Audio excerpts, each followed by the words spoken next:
Me dijeron baja del coche por favor, para que me calmara. Y no volvieron, aún no sé si fue una broma o un adiós. La pelea no empezó como una tragedia.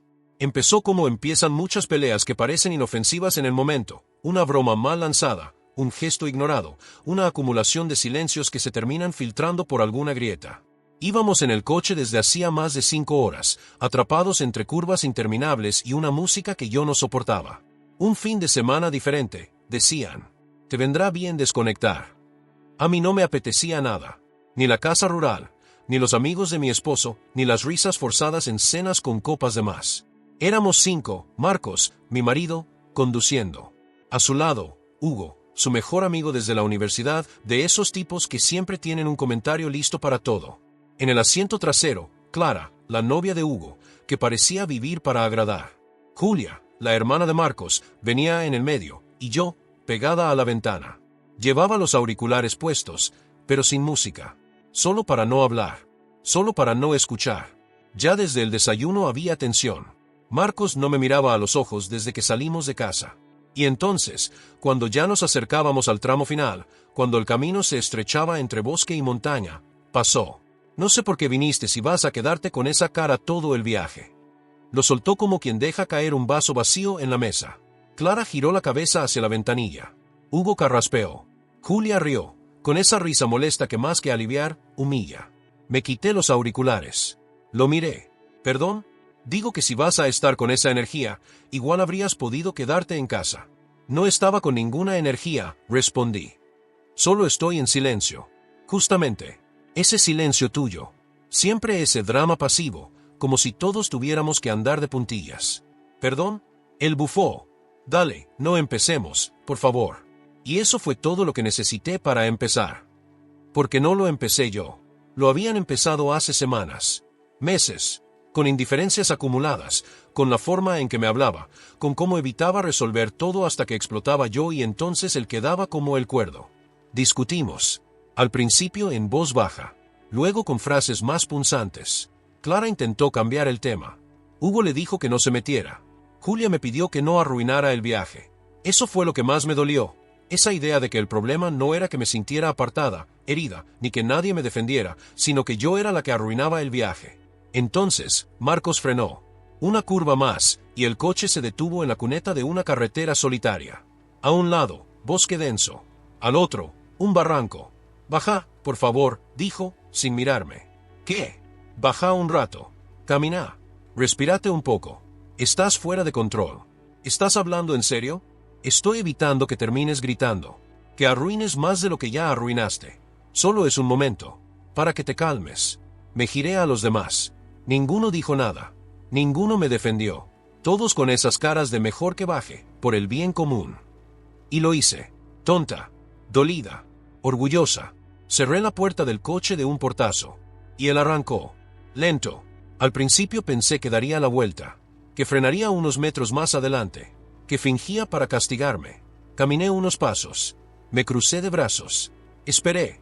Pero no volvió. El coche se alejó. Tomó la curva y desapareció detrás de los árboles. Y entonces entendí. No era un castigo momentáneo. No era una broma. Era una decisión. Me dejaron en medio de la nada. Sin señal en el móvil. Sin mapa. Sin agua. Y sin saber si alguien volvería. Esperé 15 minutos. Luego 30. Me senté en una roca al borde del camino. A ratos pensaba que tal vez estaban dando una vuelta para enfriar los ánimos. A ratos pensaba que me estaban dando una lección. Pero cuando pasó una hora, empecé a entender. El sol bajaba. La sombra del bosque se alargaba. Y con ella, el frío, el miedo, la vergüenza. Me puse de pie. Caminé un poco hacia adelante, un poco hacia atrás. El camino era idéntico en ambas direcciones. Curvas, árboles, silencio. Y entonces, por primera vez en todo el día, supe con certeza algo: nadie iba a volver por mí. Y si querías saber por qué, iba a tener que descubrirlo sola. Suscríbete si quieres saber qué pasó cuando empecé a caminar, y descubrí que lo que me hicieron no fue un impulso, sino un plan. Porque a veces, el abandono no es un error. Es un mensaje que alguien quiere que entiendas a la fuerza. No caminé rápido. Al principio no tenía ni un rumbo claro. Solo la idea de que quedarme quieta en medio de una carretera sin señal no me iba a acercar a ninguna solución. La luz del atardecer se filtraba entre los árboles, creando esas sombras largas que no ayudan cuando ya estás cargando miedo. A cada paso, me repetía a mí misma lo mismo: seguro dan la vuelta. Seguro vuelven. Es Marcos, por Dios. Pero en el fondo, había algo que se había roto. No fue solo el gesto de abandonarme. Fue la forma, la frialdad, la coordinación. Porque no fue solo él. Todos estuvieron de acuerdo. Y si todos estuvieron de acuerdo, entonces esto fue planeado. Seguí caminando. Después de una curva más pronunciada, vi lo que pensé que sería un milagro: una pequeña entrada de tierra a la derecha, con un cartel medio caído. Me acerqué. Decía: zona privada, refugio de cazadores, no entrar sin autorización. Pero estaba en español. No en inglés, ni en catalán, ni en francés. Español. Y eso fue lo raro. Porque yo sabía que estábamos en una zona donde nada estaba rotulado así. El viaje era en el norte. Lo sé porque lo marqué en Google Maps antes de salir. Pero ese cartel parecía de otro sitio. Como si alguien lo hubiese traído, colocado ahí para mí.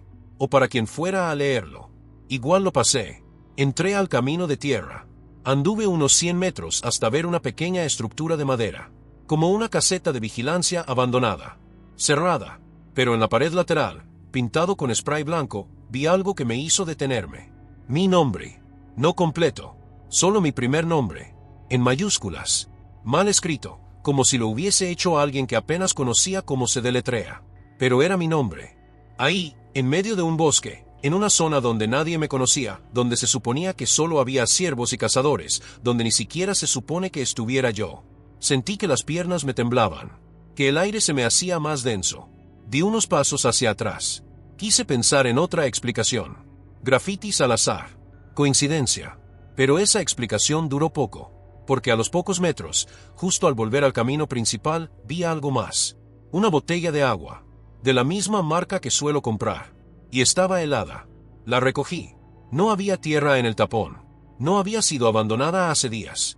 Estaba recién puesta. Ya no era una sospecha. Alguien sabía que yo iba a estar ahí. No fue Marcos simplemente actuando por impulso. No fue una pelea que se salió de control. Fue algo más. Algo que tenía forma. Guión. Etapas. Yo estaba recorriendo un trayecto que alguien había planeado para mí. Me senté en una piedra. Respiré hondo. Tenía que pensar con claridad. ¿Por qué me dejarían en un lugar donde sabían que había una botella con mi nombre cerca? ¿Estaban tratando de asustarme? ¿O estaban tratando de decirme algo? ¿Era esto una venganza? ¿Un castigo? ¿Una prueba? Entonces recordé algo. Días antes del viaje, vi a Clara, la novia de Hugo, hablando en voz baja con Julia. Bajaron el tono cuando yo me acerqué. Me sonrieron de esa forma que no es sonrisa, que es silencio disfrazado. Y recordé una frase de Julia en una comida, hace semanas. A veces hay que dejar que la gente se enfrente sola a lo que nunca quiso mirar. En su momento no la entendí. Ahora, sonaba como un mensaje. O peor, como una advertencia. Seguí caminando. Más despacio. Ya no con la esperanza de que volvieran. Ahora quería respuestas. Porque todo estaba mal. Porque no era posible que aparecieran cosas mías en medio de la nada si esto no estaba preparado.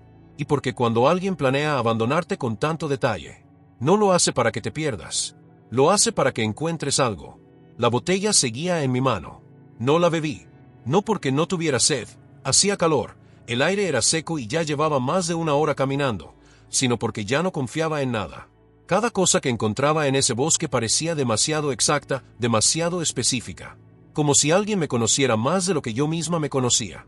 Seguí caminando por la carretera. Los árboles parecían inclinarse más, cerrarse como si me escoltaran. No había señal en el móvil. Ni un coche, ni un ruido humano. Solo los míos, mis pasos, mi respiración, y ese pensamiento insistente en la cabeza que no quería irse. Esto no fue una reacción. Fue una estructura. Después de una curva más, la vi. Una casa, pequeña, de una sola planta, con una fachada de madera vieja y ventanas cerradas con cortinas por dentro. No tenía ningún cartel, ni timbre, ni buzón, pero lo que me llamó la atención fue otra cosa. Había humo saliendo de la chimenea. Humo fino, constante. Alguien estaba allí. Me acerqué despacio. No sabía que me aterraba más, que estuviera vacía, o que alguien supiera que iba a llegar. Golpeé la puerta. Nada. Volví a golpear, más fuerte. ¿Hola? ¿Hay alguien? Esperé. Silencio. Intenté girar la manilla. Estaba abierta. La puerta se abrió con un leve chirrido. El interior era cálido. Una estufa de leña encendida en una esquina. Un sillón cubierto con una manta. Una pequeña cocina con platos secos en el fregadero. Nada extraño, hasta que miré la pared del fondo. Una especie de tablón de corcho, cubierto de fotos. Fotos mías. No de este viaje. No recientes. Fotos que nunca supe que me habían tomado. Una en la universidad, saliendo de la biblioteca. Otra en un supermercado, comprando frutas. Una más, en casa. En bata, de espaldas, por la ventana de la cocina. Todas enmarcadas con cinta negra. El corazón me dio un vuelco. Me acerqué. Había otras fotos también, de mis redes, sí, pero también capturas de pantalla de mensajes privados. Mensajes con Marcos, con Clara, incluso uno con mi madre. Y debajo de todo eso, un papel pegado con chinchetas. Un papel amarillento, doblado. Decía, para entender por qué te dejaron, primero vas a tener que recordar cuando empezaste a ser un estorbo. Leí esa frase al menos 5 veces. Era escrita a mano. Una letra pequeña, ordenada. No era mía. No era de Marcos. Pero algo en esa frase dolía más que cualquier abandono. La idea de que no solo me habían dejado atrás, sino que habían estado recopilando pruebas para justificarlo. Me giré con el corazón latiéndome en los oídos. Me acerqué a una pequeña mesa en el centro de la sala. Encima había una libreta. Pensé en no tocarla, pero mis manos se movieron solas. Era una libreta común, de espiral. Y en la primera página, una frase. No fue tu culpa, pero tampoco fuiste inocente. Debajo, una lista. Fechas, lugares, horas y nombres. El primero, Marcos. Luego, Clara, Julia, Hugo. Y luego, el mío. A su lado, una palabra en mayúsculas. Activada. Mi garganta se cerró. Todo esto no era sobre una pelea. Era un experimento. O una purga. O un ajuste de cuentas que llevaba mucho más tiempo en marcha del que yo sabía. Y yo no era solo una víctima. Yo era el sujeto principal. Me senté en el suelo. El mundo giraba. Algo olía a madera quemada. No sabía si estaba llorando o sudando. Solo entendía una cosa, ya no importaba si volvían por mí. No había a dónde volver. Porque lo que habían roto no era el viaje. Era la idea de quién era yo para ellos. Y por primera vez, me hice una pregunta que me heló. ¿Y si esto no fue un castigo? ¿Y si fue una oportunidad? Seguí sentada en el suelo de esa casa como si el aire me pesara. Las paredes parecían respirar, o tal vez era yo. Las fotos seguían ahí, quietas, como testigos silenciosos de una versión de mí que no recordaba haber mostrado nunca. Todo en esa sala tenía forma de trampa, pero no era una trampa improvisada. Era meticulosa, emocional, como si alguien hubiera construido cada parte de esto con piezas que yo misma había dejado sin cuidar a lo largo de los años. Vi una cómoda al costado. Tenía 3 cajones. Abrí el primero. Ropa vieja. Abrí el segundo. Una linterna, fósforos, una libreta sin usar. En el tercero, un sobre. Estaba cerrado. Llevaba mi nombre completo, escrito en tinta negra, con una caligrafía familiar. Muy familiar. Lo abrí con manos temblorosas. La primera línea me cortó el aliento. Hola, Laura. No sé si leerás esto con rabia, con miedo, o con cansancio. Tal vez con todo junto. Pero si estás leyendo esto, es porque ya nadie pudo evitar que llegaras hasta aquí. Y yo tampoco. Firmado, Martina. Martina, mi ex mejor amiga. La que desapareció de mi vida hace 10 años, después de una discusión que nunca cerramos, después de una traición que nunca curamos. Sentí un nudo en el estómago. Había borrado su número. Había evitado su nombre. Había evitado recordar lo que pasó esa noche, la que cambió todo. Seguí leyendo. Esto no tiene que ver con el pasado como tú lo recordás. Ni con Marcos. Ni con la pelea en la fiesta. Esto tiene que ver con lo que vos representas. Lo que siempre representaste para todos nosotros. El espejo que no quisimos ver. Fuiste la que dijo lo que otros callaban. La que incomodó sin proponérselo. La que amó de formas que no encajaban con nuestras reglas. Y por eso, empezamos a alejarte. No fue un día. Fue en capas. Como la humedad. Como la culpa. Y cuando ya era tarde, vos ya estabas sola, y nosotros ya habíamos armado la versión que nos dejaba dormir tranquilos. Ahora estás ahí. En ese lugar. Y no estás por error. Estás porque alguien tenía que romper esto desde dentro. No para vengarte, sino para despertar. Tuve que parar, respirar. No lloré, no grité. Solo sentí ese silencio espeso de quien entiende algo que nunca quiso saber. La carta seguía. Sé que todo esto parece una venganza, pero no lo es. Es una revelación. Lo planeamos con cuidado. Cada uno aportó lo que recordaba, lo que sabíamos de vos, lo que quisimos ignorar. Y esto fue lo que surgió, una forma de dejarte frente a vos misma. Sin filtro, sin aplausos, sin testigos. Lo que hagas con eso, ya no es nuestra carga. Es tuya. La última frase estaba escrita con otra tinta, más clara, más apurada. Casi como una postdata. Pero si volvés, si salís de ahí con otra mirada, entonces tal vez, todavía podemos construir algo que no duela. Me quedé mirando la carta mucho rato. En shock, en rabia, en gratitud, y en una soledad que no conocía. Porque entendí que esto no fue una emboscada, sino un espejo. No para castigarme, sino para mostrarme todo lo que había acumulado, sin procesar. Volví a mirar las fotos. Una de ellas estaba boca abajo. La levanté. Era de cuando tenía 16. Sonreía. Pero al fondo, desenfocado, estaba Marcos, mirando a cámara. Y entonces me di cuenta de algo que me rompió por dentro. Él estaba en mi historia mucho antes de que yo supiera que lo estaría. Suscríbete si quieres saber qué pasó cuando entendí que este abandono no fue espontáneo, sino parte de algo que me venía rodeando desde mucho antes. Porque a veces no te dejan sola para que sufras, sino para que te encuentres. Salí de la casa con la carta apretada en la mano. No me la guardé. No la doblé ni la oculté. Era como si necesitara seguir sintiéndola contra la piel para no olvidar que, al menos por ahora, todo tenía un propósito, aunque aún no pudiera entenderlo del todo. El aire afuera seguía denso, como si el bosque me estuviera esperando. No con maldad, sino con esa paciencia tensa de quien sabe que lo inevitable se está acercando. Caminé de vuelta hacia el camino de tierra por el que había llegado, pero algo estaba distinto. No visualmente. La curva seguía ahí. El cartel seguía caído, la botella seguía donde la había dejado. Pero yo ya no podía avanzar. No físicamente, sino emocionalmente. Como si dar un solo paso más en esa dirección fuera una traición a todo lo que acababa de descubrir. Me giré, miré el bosque, y entonces lo vi. Alguien, a lo lejos, de pie, sin moverse.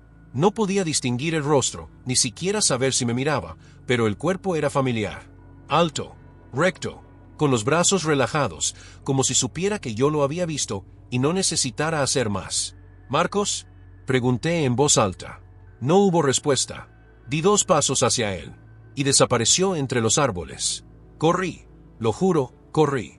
Crucé raíces, ramas, barro seco. Pero cuando llegué al punto exacto donde había estado, no había nadie. Solo otra cosa. Un cuaderno de tapas negras, apoyado sobre una roca. Sin título. Lo abrí. Solo tenía una página escrita. No sigas buscándonos. Lo que tenés que entender no está con nosotros. Está dentro de vos. Y si seguís insistiendo en volver, vas a perder todo lo que lograste ver hasta ahora. Me senté en el suelo. Empecé a llorar, pero no de tristeza. Era otra cosa. Era como si mi cuerpo estuviera liberando una versión vieja de mí misma. La versión que necesitaba respuestas inmediatas. La que no podía tolerar que la abandonaran. La que quería explicaciones redondas, discursos claros, nombres y culpables. Pero ahora, ya no quería buscar culpables. Quería entenderme. Porque entendí que esa bajada del coche no fue lo más grave. Lo grave fue cuántas veces antes me bajé sola. En silencio. En discusiones que evité. En amistades que dejé ir por orgullo. En heridas que nunca me di el tiempo de limpiar. Marcos no fue el primero en abandonarme. Fui yo, conmigo, durante años. Volví a la carretera. El cielo ya se había teñido de rojo, de esos rojos que anuncian que el día se va, pero aún no del todo. Caminé sin mirar el reloj, sin preguntarme si alguien me esperaba, sin pensar en el coche, ni en la curva, ni en el maldito bájate para que te calmes. Porque ahora entendía que nunca se trató de calmarme, sino de obligarme a enfrentarme. A mí, a mi pasado, a los hilos invisibles que tejían mi vida desde hace más de una década. Y si alguien me estaba esperando al final del camino, iba a encontrar a otra mujer. No la que bajaron del coche, sino la que ya no necesitaba que la subieran de nuevo. Había caminado más de 2 horas cuando vi el cartel oxidado de una estación de servicio. Era de esas que parecen haber sido tragadas por el tiempo, sin vida, sin luz, sin nadie. Una estructura rectangular de cemento, con una máquina expendedora rota y un techo vencido por el óxido. Me acerqué. No buscaba gasolina, ni cobertura, ni siquiera sombra. Buscaba señales. Y las encontré. En la entrada del local, sobre una silla de plástico, había una pequeña radio portátil con auriculares. Y pegado con cinta a un costado, un papel que decía: póntelos. Solo una vez. Solo tú. Sentí que el corazón me golpeaba las costillas. Dudé. Pensé en pasar de largo. Pero algo, esa intuición que ya no podía seguir ignorando, me empujó a sentarme. Me puse los auriculares. Encendí la radio. Un pitido. Y luego, la voz. Era Marcos. Si estás oyendo esto, es porque ya no hay vuelta atrás. Antes de que me odies más de lo que ya lo haces, necesito que sepas algo. No fue idea mía. No al principio. Esto lo empezaron ellos. Clara, Julia y Martina. Y lo hicieron porque vos no encajabas. Porque no sabían cómo callarte sin sentirse culpables. Porque, en el fondo, les mostrabas una versión de ellos mismos que no soportaban. Yo me sumé tarde. Muy tarde. Ya estaba dentro cuando me di cuenta de lo que significaba realmente esto. Y sí, lo permití. Te dejé bajar del coche. No frené. Pero no porque quisiera que te perdieras, sino porque creí que esto podía ser lo único que te hiciera encontrarte. No lo digo para justificarme. Lo digo porque cuando todo esto termine, quiero que sepas que yo también me perdí. Y si no vuelvo, no es porque no te ame. Es porque, por fin, entendí que el amor también es dejar ir cuando uno no puede acompañar el cambio. El audio terminó con un silencio largo. Uno que se sintió como un golpe en seco. Me quedé inmóvil. Los auriculares aún puestos. La radio aún encendida. No supe que me dolió más. Escuchar que él fue parte del plan. O saber que, incluso así, todavía me amaba. Salí de la estación. El viento había cambiado. Ya no dolía. Ahora empujaba. Porque al escuchar esa grabación, comprendí lo último que me faltaba entender. Esto nunca fue un castigo. Fue una despedida. Lenta. Cuidadosa. Diseñada para dejarme donde ellos sabían que yo podía reconstruirme. O destruirme. Y si me reconstruía, entonces todo había valido la pena. Incluso el abandono. Incluso la rabia. Incluso el amor. Miré al horizonte. Y supe que, aunque no sabía con exactitud a dónde iba, ya no caminaba como alguien perdida. Caminaba como alguien que ya no necesita que la encuentren. El paisaje empezó a hacerse familiar. Después de tantas horas caminando, sin rumbo fijo, siguiendo señales que no sabía si alguien realmente había dejado para mí, vi algo que me paralizó. Una curva suave. Un pino caído al borde. Una roca con una grieta que parecía una sonrisa rota. Había estado ahí antes. Muchos años atrás. No con Marcos, sino con Martina. Fue el lugar donde, con 17 años, tuvimos nuestra última conversación real. Donde se me escapó una verdad que ella no quería escuchar. Donde yo lloré sin consuelo, y ella se fue sin mirar atrás. Y ahora estaba ahí otra vez. Pero no sola. A pocos pasos de la roca, había una caja metálica semienterrada. Chica, cerrada con una cinta roja. Encima, un papel húmedo. Mi nombre. Lo abrí con manos temblorosas. Dentro había dos cosas. La primera, una Polaroid vieja. Blanco y negro. Yo y Marcos. Mucho antes de ser pareja. Yo no recordaba esa foto. Pero lo que me hizo contener el aliento fue que él sí la recordaba. Porque en el reverso, escrito con letra de Marcos, decía: nunca fue casual. Siempre supe que eras distinta. Solo me tomó años aceptar que yo no podía con eso. La segunda cosa en la caja era una pequeña libreta. No con frases. Con mapas. Mapas del bosque, del camino, de la casa, de la curva. Y en la última página, un dibujo. Una silueta. La mía. Y una palabra escrita en grande, centro. No entendí al principio, pero luego recordé una conversación con él, mucho tiempo atrás. Yo le pregunté si alguna vez se había sentido fuera de lugar. Y él respondió: no, porque siempre hay alguien que se convierte en el centro para los demás, aunque ella no lo sepa. Cerré la libreta, me senté en la roca, y me di cuenta de algo tan simple, tan brutal, tan poderoso. Nunca me abandonaron. Me soltaron. Porque no sabían cómo acompañar mi verdad. Y entonces entendí la razón final. Todo esto no fue para castigarme. Fue para confirmarme. Para darme la prueba que yo jamás quise pedirme a mí misma. que era más fuerte sola que acompañada por quienes nunca me vieron entera. Lloré como no lloraba desde hacía años. No por tristeza, por fin, por alivio. Ya no buscaba nada. No mapas, no señales, no respuestas. Después de la libreta, después de la foto, después de entender que cada paso de este recorrido estaba construido para empujarme hacia una sola dirección, la mía, solo me quedaba caminar. Y así lo hice.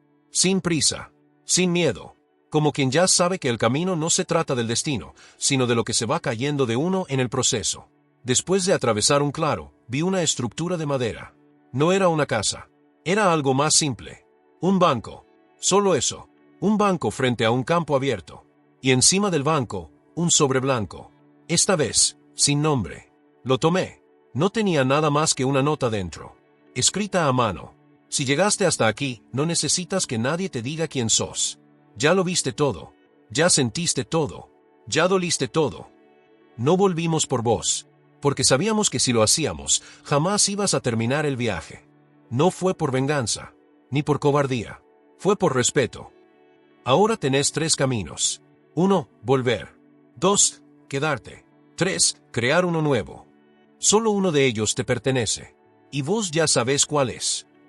Volví a sentarme. Sentí el peso de mis piernas, el calor del sol bajando, el cuerpo por fin rendido no de cansancio, sino de resistencia. Y me vi. No como víctima, no como vengadora, no como mártir. Me vi como alguien que por fin puede elegir. No tomé el camino por el que vine. No busqué señal en el móvil. No quise saber si alguien me esperaba. Me levanté, crucé el campo, y empecé a caminar, hacia donde nunca antes me había atrevido. No sabía qué había del otro lado. Pero por primera vez, eso no era un problema. Era una promesa. Suscríbete si quieres saber cómo termina esta historia, y qué pasa cuando elegís por fin el camino que no te eligieron los demás. Porque a veces, lo que empieza como abandono, es solo la excusa perfecta para encontrarte. El campo se abría poco a poco. El sol estaba a punto de caer detrás del horizonte, tiñendo todo de ese tono dorado que hace que las cosas más comunes parezcan sagradas. Mis piernas dolían, pero mi cuerpo seguía avanzando como si ya supiera a dónde iba. No lo pensaba, no lo planeaba. Solo caminaba, y fue en medio de ese momento de paz que ocurrió. La vi, a lo lejos, una figura sentada sobre una mochila, justo al lado de un camino de grava. Cabello atado, camiseta negra, mirada en el suelo. Martina, la misma Martina que había escrito la carta, la que había desaparecido hacía 10 años, la que había tenido más respuestas que yo en esta historia. Por un momento pensé en dar la vuelta, pero mis pies no se movieron. Y antes de que pudiera decidir nada, ella levantó la cabeza, me miró, y sonrió. No una sonrisa de culpa, tampoco de alivio. Era una sonrisa de reconocimiento. Hola, Lau. No supe qué decir. No la había llamado así desde que teníamos 18. ¿Cómo sabías que iba a venir por acá? Pregunté. No era un reproche. Era una verdadera pregunta. No lo sabía, respondió. Solo sabía que, si realmente habías cambiado, ibas a elegir el camino que nadie te había enseñado. Nos quedamos en silencio. El aire entre nosotras estaba lleno, pero no de tensión. De historia, de cosas no dichas, de momentos rotos, de cariño que dolió demasiado para sostener. ¿Todo esto fue idea tuya? Pregunté al fin. No, dijo. Pero yo fui la primera en decirlo en voz alta. Que vos estabas por encima de todos nosotros. Y que eso nos daba miedo. Eso, ahí estaba la raíz. El miedo, no el odio, no la envidia. El miedo a lo que yo representaba para ellos. Nunca quise herir a nadie, le dije, sintiendo que esa frase se despegaba de mi garganta como una hoja húmeda. Y aún así nos doliste, pero no por lo que hiciste, sino por lo que no necesitabas hacer para ser más que nosotros. Me senté junto a ella. No lloramos, no gritamos, no pedimos disculpas, solo estuvimos. Y en esa quietud entendí que había dejado de cargar la necesidad de que alguien me entendiera. Porque por fin me entendía yo. Martina se levantó antes que yo. ¿Vas a volver? Preguntó. Negué con la cabeza. No, pero no me voy tampoco. Solo me muevo. Ella asintió. Se fue por un camino. Yo por otro. Sin promesas. Sin culpas. Solo con algo que no habíamos tenido antes. Libertad. Caminé hasta que no quedaba luz. Me detuve cuando ya no tenía sentido seguir dando pasos. Encontré una cabaña vieja, abandonada, con una silla rota y una mesa sin patas. Dormí allí, no por comodidad, por decisión, porque era la primera vez en mucho tiempo que podía cerrar los ojos sin esperar que alguien me salvara. Desperté con el canto de los pájaros y un silencio adentro que no era vacío. Era paz. Busqué papel, cualquier hoja. Encontré una libreta de anotaciones en un cajón olvidado. Y escribí, no una carta para Marcos, ni para Martina, ni para Clara, ni Julia, ni Hugo. Escribí para la próxima que piense que la dejaron por no encajar. Para la próxima que piense que si alguien se va, es porque ella fue demasiado. Para la próxima que se mire al espejo y diga, ¿qué hice mal? Y la nota decía así, si estás leyendo esto, es porque alguien te hizo creer que estabas de más. Porque fuiste la voz incómoda, la que no cedía tan fácil, la que ponía límites, la que no necesitaba rogar para ser amada. Y por eso te bajaron. Del coche, de la amistad, de la relación. Pero escucha esto, no te bajaron porque eras poco, te bajaron porque, si seguías, iban a tener que mirarse. Y no estaban listos. No los odies. No los sigas. No los esperes. Camina. Y cuando encuentres tu reflejo en un lugar donde ya nadie te juzga, quédate. Ahí es. Doblé la hoja. La dejé sobre la mesa rota. Puse una piedra encima para que no volara. Y seguí mi camino. No porque me esperara algo increíble al final, sino porque entendí que el final ya lo estaba viviendo. No necesitaba reconciliaciones, ni venganza, ni siquiera justicia. Solo esto, la certeza de haber vuelto a mí. A veces me preguntan si alguna vez volví a verlos. La respuesta es no, pero a veces sueño con ellos. Y en el sueño, soy yo la que los ve alejarse. Desde arriba, desde lejos, con una sonrisa. Porque, al final, lo que dolía no era que me dejaran, era que yo me había olvidado de quedarme conmigo. Y esa versión de mí, la que se quedó en el bosque, en la libreta, en la caminata, en el dolor y en la luz, ya no se va más. Campana, suscríbete si esta historia te tocó, si alguna vez te sentiste así, o si simplemente no querés que el silencio gane cuando te hacen sentir que estorbas. Porque hay cosas que no se olvidan, pero sí se superan. Y cuando lo haces, no sos otra persona. Sos la que siempre fuiste, pero por fin libre.